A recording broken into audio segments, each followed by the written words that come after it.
Viewers, welcome to BioPara Hub. So today we are going to be looking at the Kingdom Monerans. But before I continue, don't forget to subscribe and like this video. So we are going to be looking at the Kingdom Monerans. But before I step into teaching you what Kingdom Monerans are, I want to explain the classification of living organisms, because Kingdom Monerans is a subtopic under classification of living organisms. So within a short while, let me summarize classification of living organisms. Now, the first man to make an attempt in classifying living organisms is Aristotle. Aristotle was the first man to make an attempt to classify living organisms. But the present method of classifying and naming living organisms is based on the work of Carolus Linnaeus. Now, the study of the general principles of classification is known as taxonomy or systematics. So now, let's look at the hierarchy of these living organisms.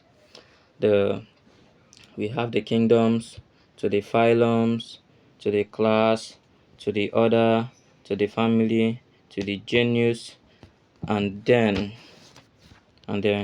to the species, So these are the hierarchy of classifying living organisms here. Now, we know that the kingdoms are the largest group of organisms. They are basically the largest group of organisms.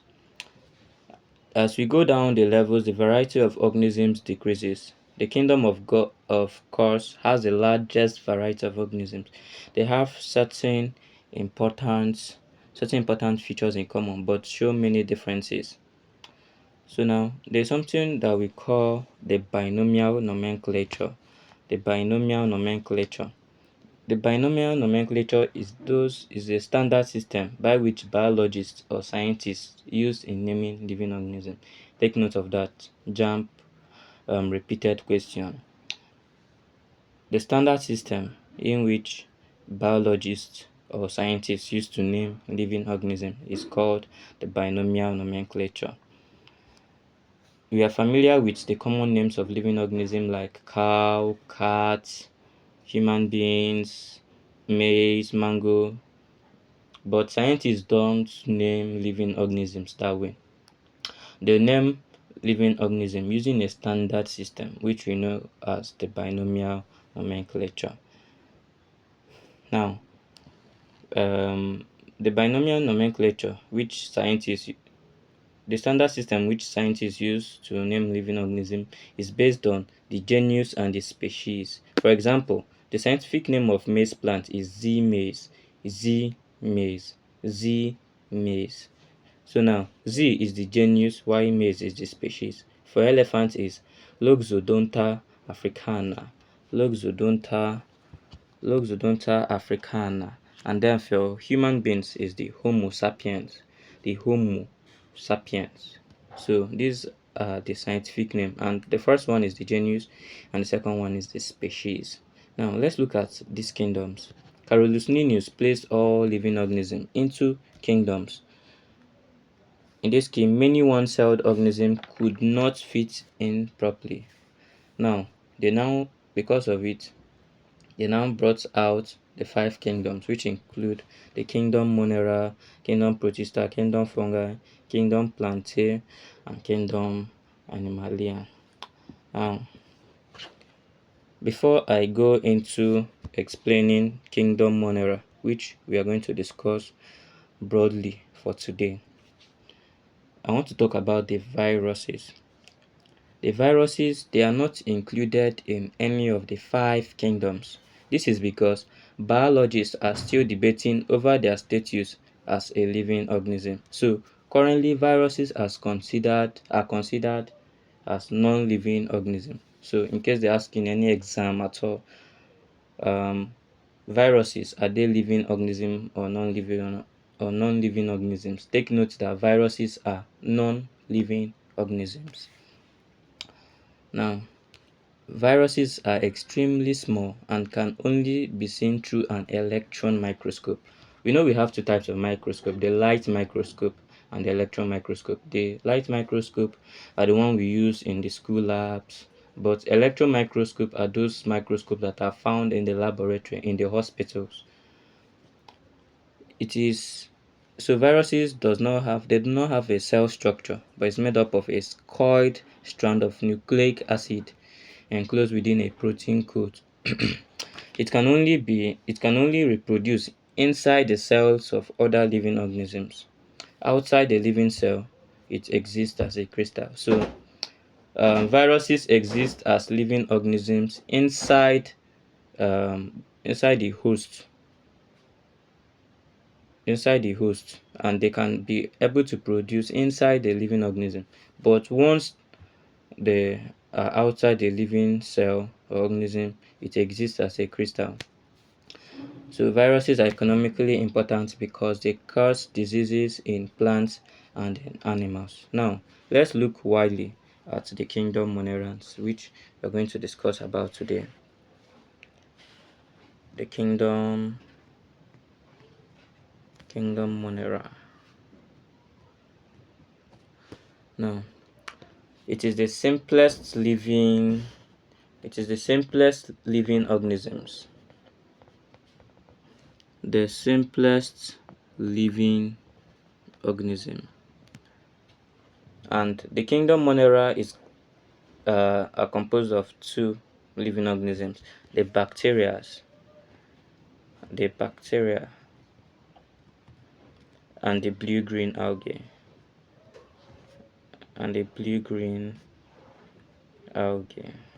The bacteria and the blue-green algae. They belong to the kingdom Monera. Now, kingdom Monerans, they are prokaryotic. When we mean prokaryotic organisms are organisms that lack nucleus. They are those organisms that lack nucleus, while eukaryotic organisms are those organisms that have nucleus. So, kingdom Monerans are prokaryotes, or we call it prokaryotic organism because they lack nucleus. They are very small organisms. Now, the cell structure is simple. There is no definite nucleus, and the chromosomes lie free in a particular part of the cell. Now, bacteria. Let us now look at bacteria. Remember that I said that bacteria and blue-green algae, or we call it the cyanobacteria, now are components of the kingdom Monera. They are the components of the kingdom Monera. Now, bacteria can only be seen through the high power of a light microscope. We all know what bacteria is. We have been hearing about bacteria, so let's talk about this bacteria in details. Let's look into the bacteria. Let's know how they reproduce, how they feed, and information basically about bacteria. So bacteria can only be seen through the high power of a light microscope. They are found in air, the air we breathe, the water we drink, the soil we march on, and they can also be found inside living organisms. They range in size for about 0.1 to 10 millimicron. So this is the size of a bacteria, 0.1 to 10 millimicron. So take note of this. Many bacteria have spherical or rod-like shape. Some of them have spherical shape or rod-like shape. Those ones that have spherical shape are called the cocci bacteria. While those ones that have rod-like shape are called bacilli bacteria. We have other forms of bacteria. We have the streptococcus, we have the staphylococcus, coccus bacteria. You know, cocci and bacilli, they are forms of bacteria, but cocci have spherical shape, bacilli have rod-like shape. Then other forms include streptococcus bacteria, staphylococcus bacteria, spirochetes, bacteria. We have the vibrois bacteria, and we have the flagellated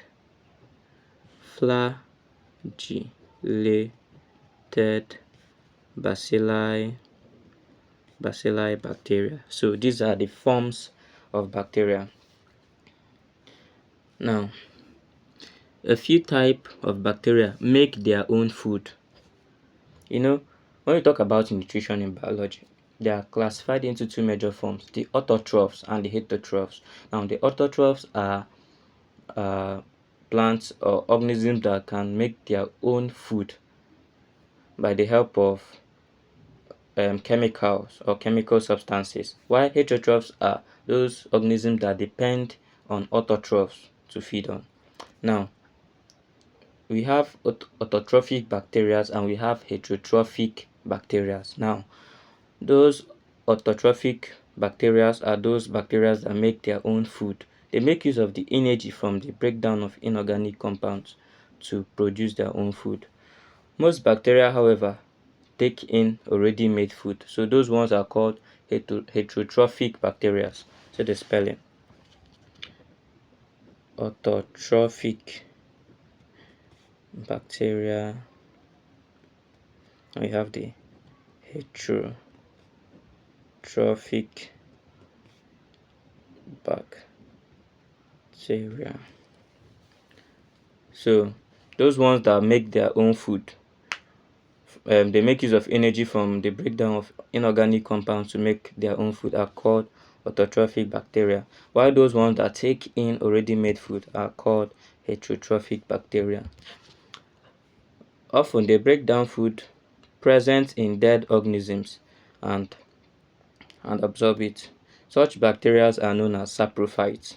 So bacteria that break down dead organisms and absorb it are called saprophytic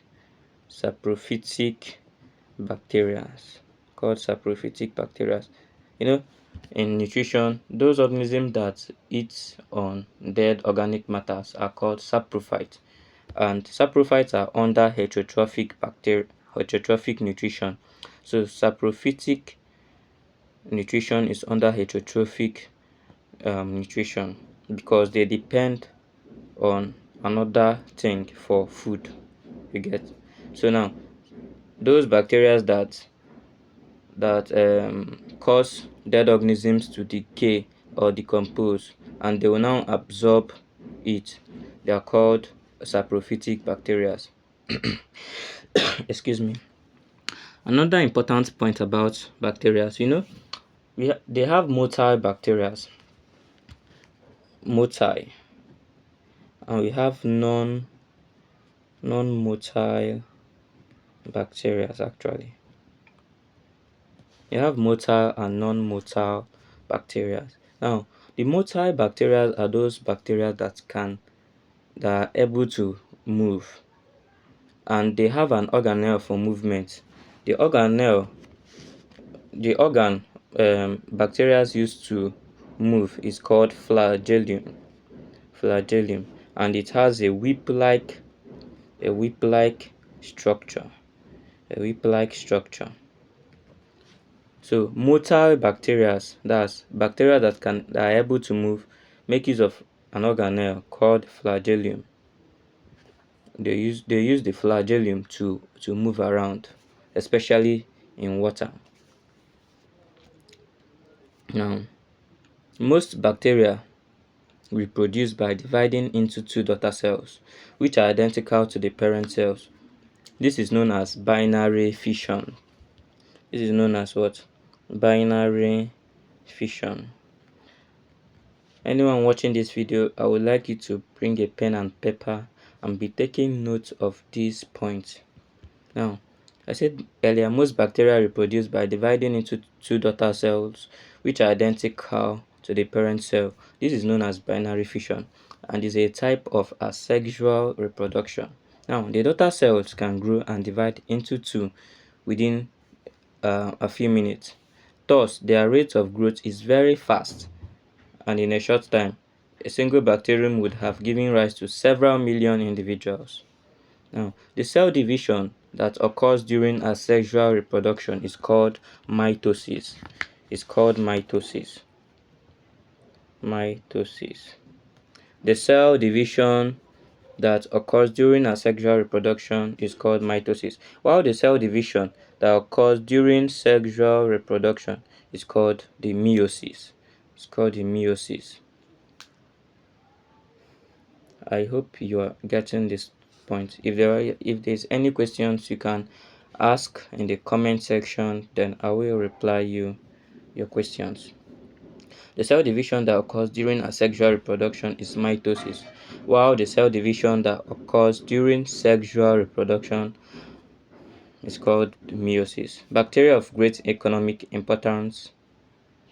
They are of great economic importance. Harmful bacteria cause diseases in plants and animals, including humans. Useful bacteria bring about decay and improve soil fertility. Now, we have explained, but I would like to go through these bacteria again to explain it in details. Earlier I said bacteria can only be seen through the high power of a light microscope, and that they are prokaryotes. They are prokaryotic organisms, meaning they lack nucleus. Now, bacteria have range in size. The size of bacteria is between 0.1 to 10 millimicrons.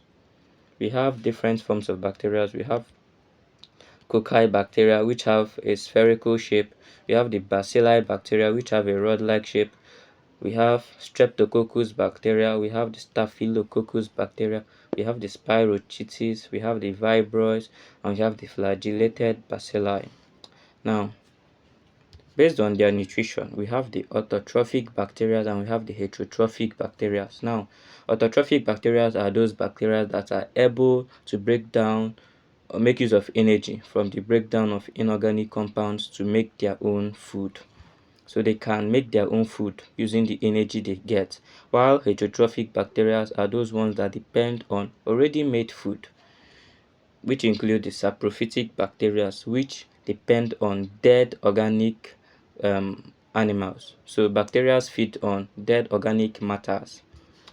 Then I said also that we have two forms, like bacteria. We have the motile and we have the non-motile bacteria. And basically the motile bacteria are those ones that make use of flagellum for movement, and that flagellum has a whip-like structure. So the organelle which bacteria uses for movement is named the flagellum. Now, the way of their reproduction is by binary fission, which is a type of asexual reproduction. And I also said that the cell division that occurs during asexual reproduction is called mitosis, while the one that occurs during sexual reproduction is called the meiosis. So I would go over to the next category of kingdom monerans, which is called the blue-green algae. The blue-green algae, or you call it the cyanobacteria,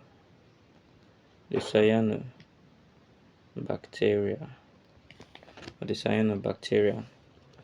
Now, the blue-green algae are found mainly.